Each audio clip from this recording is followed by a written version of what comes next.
Morning students. आज आपका subject है गणित शिक्षण। गणित शिक्षण में मैं आपकी यूनिट 5 ले रही हूँ।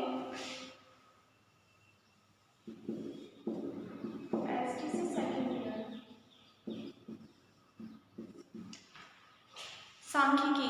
ठीक है, सांख्यिकी आपकी कौन सी यूनिट के अंदर आता है? यूनिट 5। यूनिट 5 का एक पार्ट है सांख्यिकी। तो यूनिट 5 के अंदर क्या क्या चीज़ें आपकी इंक्लूड हुई थी? आप लोगों का प्रबंधन, प्रायिकता और व्यावसायिक गणित। तो जिसके अंदर आप लोगों का प्रबंधन है उसके अंदर ही मैंने फर्स्ट आपका एक टॉपिक लिया है सांख्यिकी।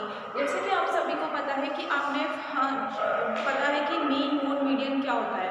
ठीक है, तो आंकड़ों के प्रबंधन में ये होता है, जैसे कि नाम से पता लग रहा है कि हम जब आंकड़ों का प्रबंधन करते हैं उसके बाद उसका सान्यन करते हैं, एकत्रीकरण करते हैं, विश्लेषण करते हैं, प्रस्तुतिकरण करते हैं। तो किस बिहाफ पे करते हैं, किस तरह करते हैं, किस क्या क्या चीज़ें उसके अंदर इंक्लूड की जाती है, क्या चीज़ें उसके अंदर इंक्लूड नहीं की जाती है।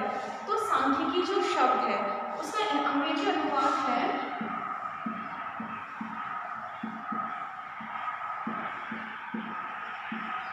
सांख्यिकी को अपन बोलते हैं स्टैटिस्टिक्स।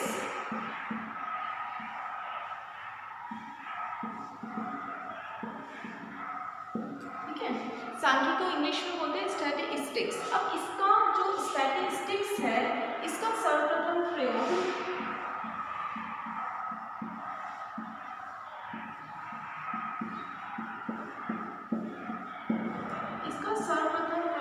एक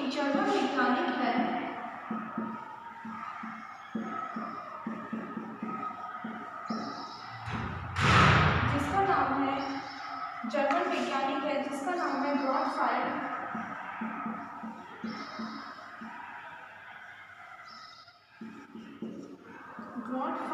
एकेनवाल। और ब्रॉडफायर एकेनवाल ने 1750 में सांख्यिकी का प्रयोग किया था। ठीक है, अब ये माना जाता है कि जो सांख्यिकी है, सांख्यिकी को बेसिकली क्या बोलते हैं? तो सांख्यिकी जो इंग्लिश वर्ड में स्टैटिस्टिक्स है इसका सर्वप्रथम प्रयोग किया था जर्मन वैज्ञानिक था ब्रॉडफायर एकेनवाल है, वो जर्मन वैज्ञानिक था जिसने इसका प्रयोग किया था 1750 में। अब सांख्यिकी के अनुसार सांख्यिकी जो है वो एक डेफिनेशन दी है बर्टन ने। तो बर्टन के अनुसार सांख्यिकी है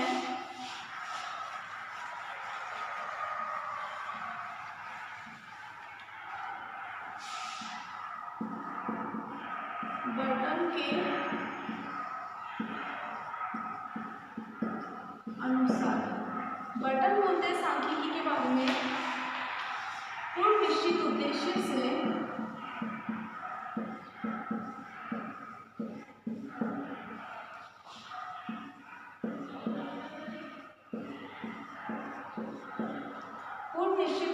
से संबंधित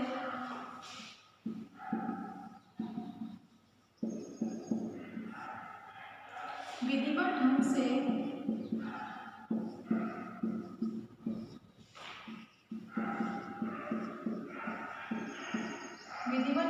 जुटाए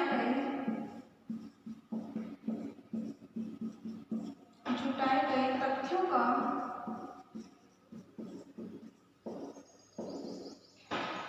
एकत्रीकरण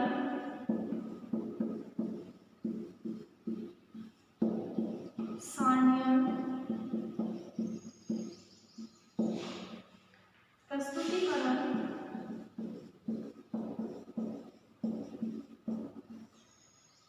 और विश्लेषण करना है।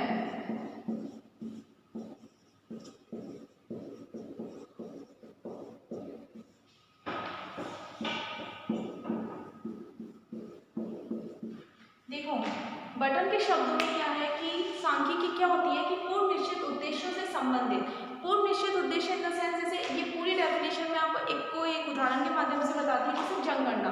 ठीक है, अब ये मान लो कि जनगणना हमें करनी है, गवर्नमेंट ये मानती है कि इस वर्ष की हमें जनगणना करनी है, इसका हमें क्या करना है? शोध करना है।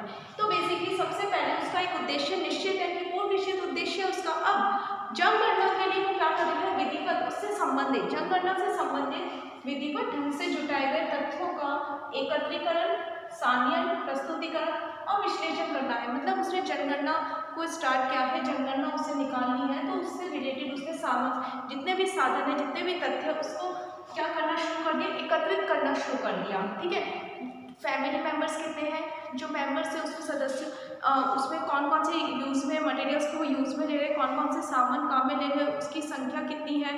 ठीक है, कितने लोग अनपढ़ हैं, कितने लोग साक्षर हैं। ठीक है, ये सारी चीज़ें उसने सारी की सारी जो गवर्नमेंट एम्प्लॉयज़ हैं उन्होंने जुटाना यहाँ पे क्या कर दिया, स्टार्ट कर दिया।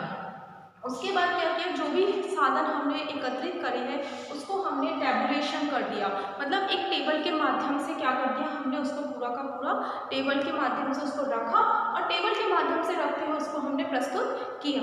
अब प्रस्तुत करने के बाद जो हमारे पास अलग अलग राज्यों की अलग अलग हमें पता लग गई किस तरह कौन कौन से जो हमारे पास डेटा एकत्रित हुए हैं, उसके माध्यम से हमने क्या कर दिया, उसका विश्लेषण कर दिया। तो यही क्या माना जाता है, इसे ही हम सांख्यिकी बोलते हैं कि सांख्यिकी ये कहता है कि हमें कोई भी समस्या है या कोई भी साधन है या जिसके बारे में हमें किसी भी चीज़ का ज्ञान करना है, किसी भी चीज़ के बारे में जानना है, तो सबसे पहले हम ये निश्चित कर लेते हैं पहले से कि हमारा उद्देश्य क्या है और उसके बाद उसके साधनों को हम एकत्रित करते हैं, उसका बाद हम उसका साधन करते हैं और जो प्रस्तुतिकरण करते हैं और फिर उसका रिजल्ट निकालते हैं। तो जब ये प्रक्रिया जो चारों चीज़ों को जब ये इंक्लूड करती है, एकत्रीकरण, सान्यायन और प्रस्तुतिकरण और विश्लेषण, ये क्या मानी जाती है, सांख्यिकी मानी जाती है। अब इसके अंदर एक बात है कि सांख्यिकी के लिए जो भी हमने साधन जुटाए हैं, बेसिकली साधनों को हम क्या बोलते हैं, तो हम उन साधनों को बोलते हैं डेटा। तो इसके अंदर एक टॉपिक आता है सांख्यिकी के अंदर ही कि डेटा क्या होता है।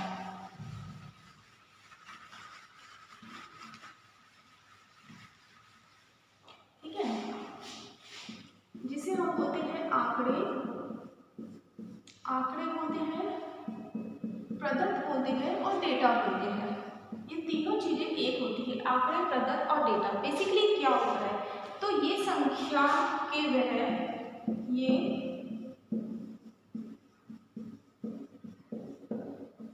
संख्याओं के वे संग्रह है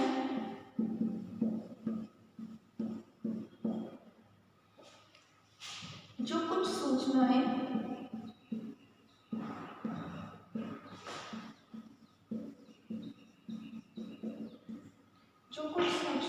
देने के लिए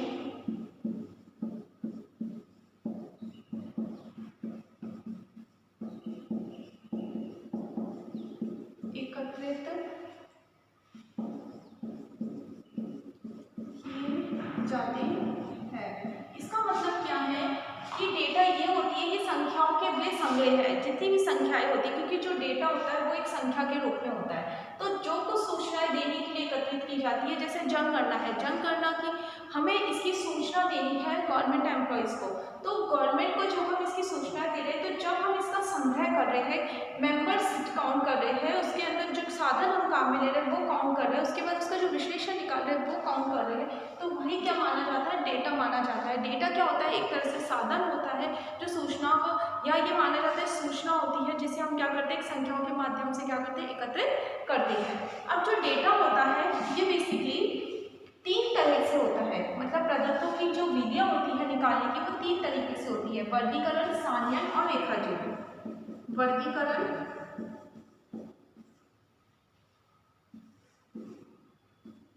सान्यायन और रेखाचित्र। मतलब सबसे पहले हम डेटा का वर्गीकरण करते हैं, उसके बाद उसको टैबुलेशन के माध्यम से रखते हैं और उसके बाद हम एक ग्राफ के माध्यम से, जैसे हम कुछ भी करके एक ग्राफ के माध्यम से क्या करते हैं, इसका रेखाचित्र बनाते हैं। मतलब हम ये आंकड़े ये डिसाइड करते हैं कि किस ईयर में कितना हुआ है या पिछले साल के मुकाबले हमें इस साल कितना ज़्यादा अर्न हुआ है, इस तरह हम पूरा का पूरा इसके क्राइटेरिया डिसाइड करते हैं। ये हो गया डेटा। अब आता है इसमें आंकड़ों के प्रकार।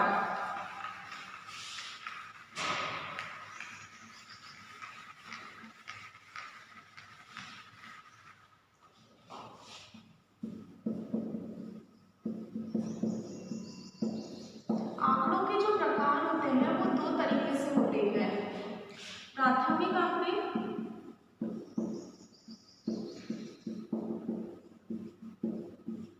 और द्वितीयक आंकड़े, जिसे हम गौण आंकड़े भी कहते हैं, जिसे हम बोलते हैं गौण।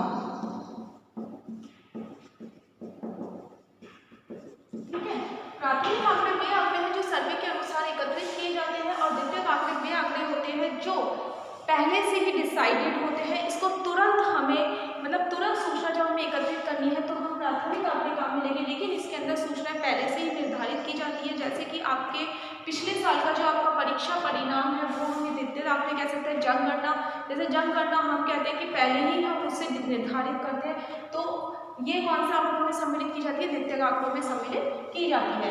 तो लेकिन जो प्रैक्टिकली या जो फेस टू फेस या जो तुरंत हमें सूचना एकत्रित करनी है वो हम प्राथमिक आंकड़ों की श्रेणी में रखते हैं, जैसा कि सर्वे। और इसके अंदर वो होता है कि हमें डायरेक्टली नहीं होती है सूचना, हम कहाँ से प्राप्त करते हैं, इनडायरेक्टली प्राप्त करते हैं। तो अब प्राथमिक आंकड़ों का विश्लेषण और द्वितीय आंकड़ों का विश्लेषण किस प्रकार किया जाता है वो मैं आपको नेक्स्ट वीडियो में बताऊंगी। अब आज का गृह कार्य है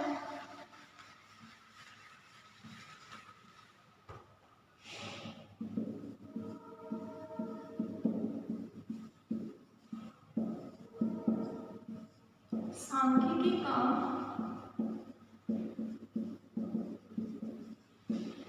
अर्थ स्पष्ट करते हुए आंकड़ों की विधियों को बताइए।